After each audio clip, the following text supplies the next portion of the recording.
Bonjour à tous, j'espère que vous allez bien. Je m'appelle Benjamin, je suis kinésithérapeute et ostéopathe. Et aujourd'hui, on va répondre à une question, c'est quand est-ce qu'il faut faire ces étirements? Dans le cadre d'une activité physique, est-ce qu'il faut les faire avant l'activité, après l'activité ou même à distance de l'activité?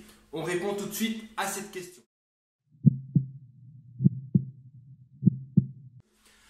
Alors, d'abord, moi, quand j'étais un petit peu plus jeune, je faisais beaucoup d'athlétisme et de football. Donc, je faisais de l'athlé en compétition. Et en fait, je faisais exactement les mêmes étirements avant mon activité que après mon activité. On me disait, fais les étirements, tire bien sur tes muscles avant et après. Aussi bien pour réchauffer que pour récupérer.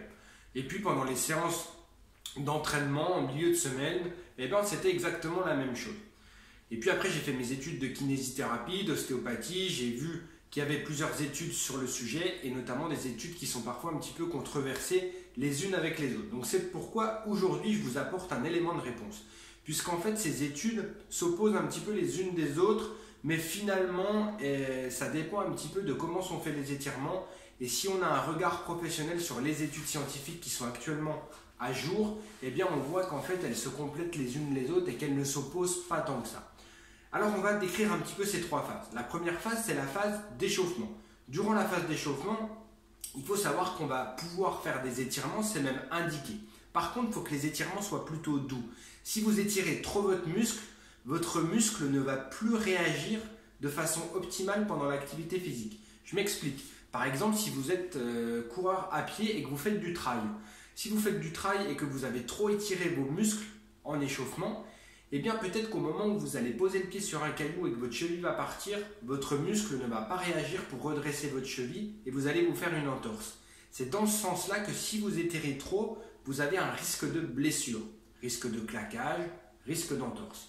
Par contre, si vous étirez pas du tout, vous avez également un risque de blessure. En revanche, si vous étirez juste comme il faut, pas trop dans la douleur, pas trop dans l'étirement, alors vous préparez votre muscle à la fois à être échauffé et à être réactif. Deuxième phase, la phase de récupération. C'est un petit peu pareil que la phase de préparation. Il va falloir étirer doucement, sans trop étirer dans la douleur, sans trop étirer dans l'étirement.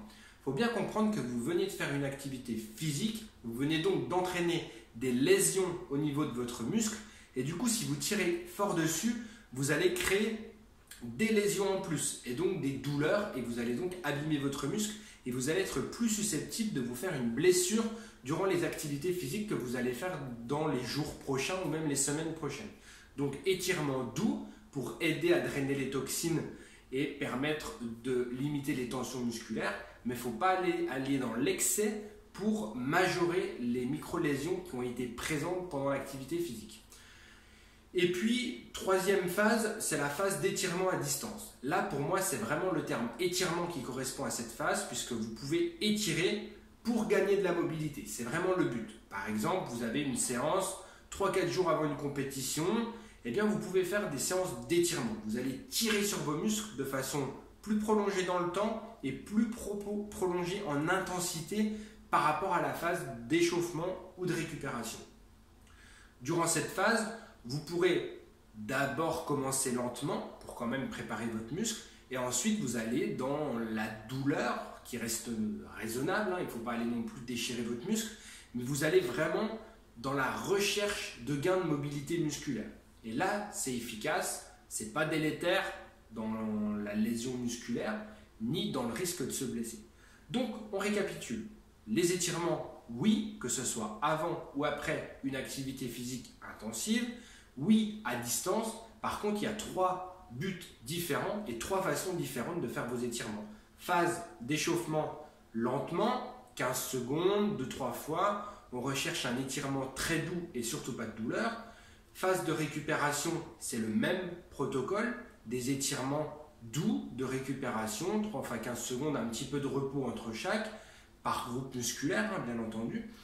Et puis, vous avez la phase d'étirement à proprement parler pour gagner en souplesse, en mobilité, à distance des séances de sport intensives. Et là, par contre, il faut aller dans l'étirement bien ressenti, parfois un peu douloureux, pour avoir des résultats qui sont optimaux. J'espère avoir répondu à vos questions. Je vous souhaite à tous une excellente santé. Pratiquez de l'activité physique régulière, ça fait du bien. Je vous dis à tous, à très bientôt. Ciao, ciao!